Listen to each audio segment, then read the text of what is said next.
Carlo here. In this video, I'm going to unbox the new Samsung Galaxy S10 Plus. The new Galaxy S10 Plus is finally here, and I am so excited to open this up since this is my very first flagship phone from Samsung. So what are we waiting for? Let's start! So here's the official box, and it has a free screen crack insurance worth 10,000 pesos. Let's look at the back. And this phone has a 128 gig of storage, 8 gig RAM, and the color ray is prism white. So let's open it up.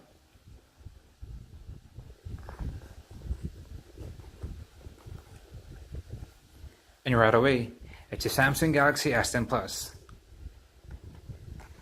And let's set this aside first.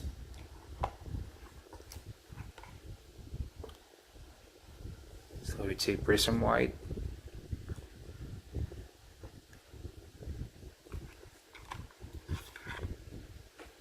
Here is the Nano Fix-It screen cracking insurance card worth 10,000 pesos.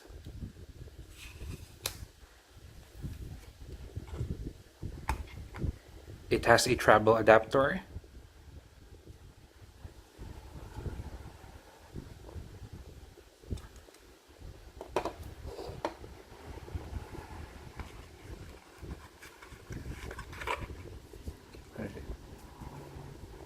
A cable, a double travel adapter,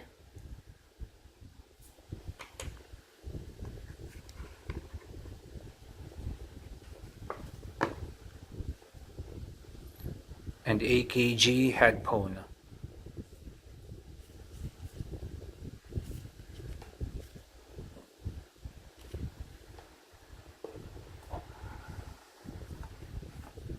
And on the back of the box, it has a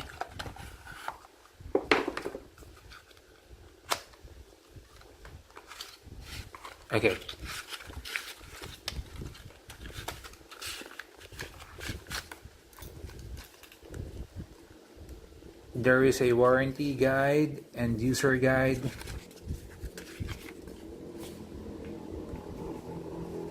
And a glass case. So hindi talaga tayo tinipid ng Samsung. So let this aside again. It also has a eject pin.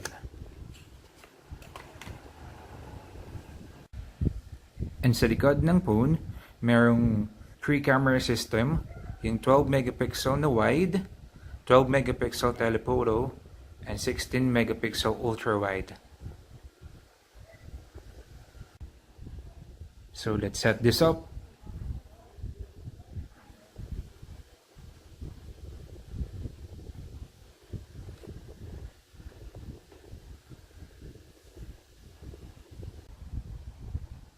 Samsung is giving us an option on how to protect our phone. So ang pipiliin ko ay yung fingerprints.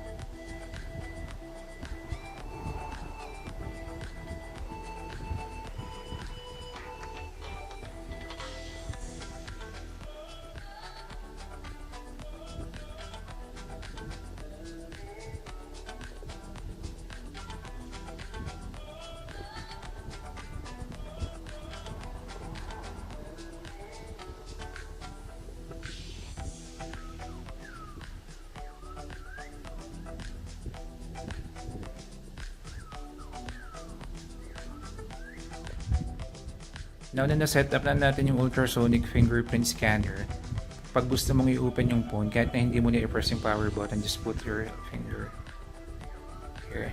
So automatic na mag-open na siya. Okay? And one thing I noticed din is every time na i-press ko yung power button, you will notice na yung wallpaper niya, nagpapapalit-palit. Amazing! So the display is 6.4 dynamic AMOLED. The battery is 4100 mAh. And now let's go to the settings to check the storage. So device care, storage. So the available space is 109 out of the 128 gig. Another thing I love about the Samsung S10 Plus is yung bago nilang feature, yung wireless power share. Kasi pwede ka nang mag-charge ng phone, ng mga watches and other devices. So i-on mo lang yung wireless power share.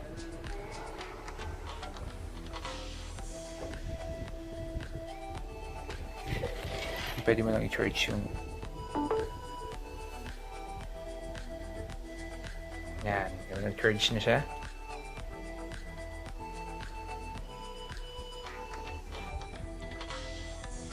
Now, subukan naman natin yung 3 cameras sa likod. So, first is the telephoto na 12 megapixel. Now is the 12 megapixel na wide. And the 16 megapixel ultra wide.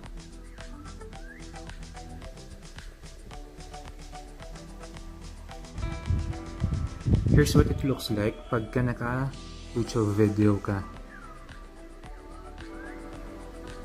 Nawawala yung cut out sa camera, sa front camera. But if you zoom this,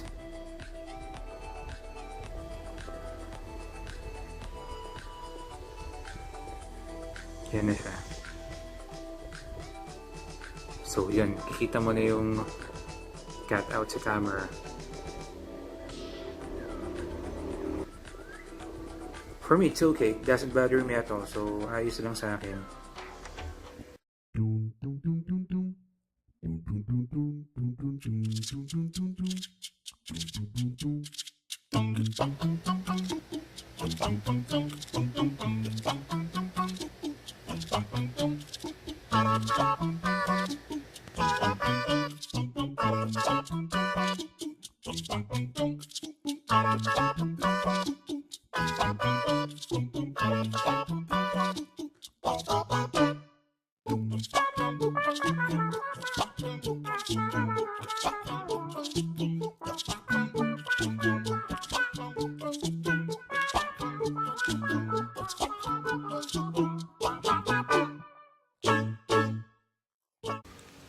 That will do it for today. Thank you for watching. I hope you enjoy it. See you in the next vlog.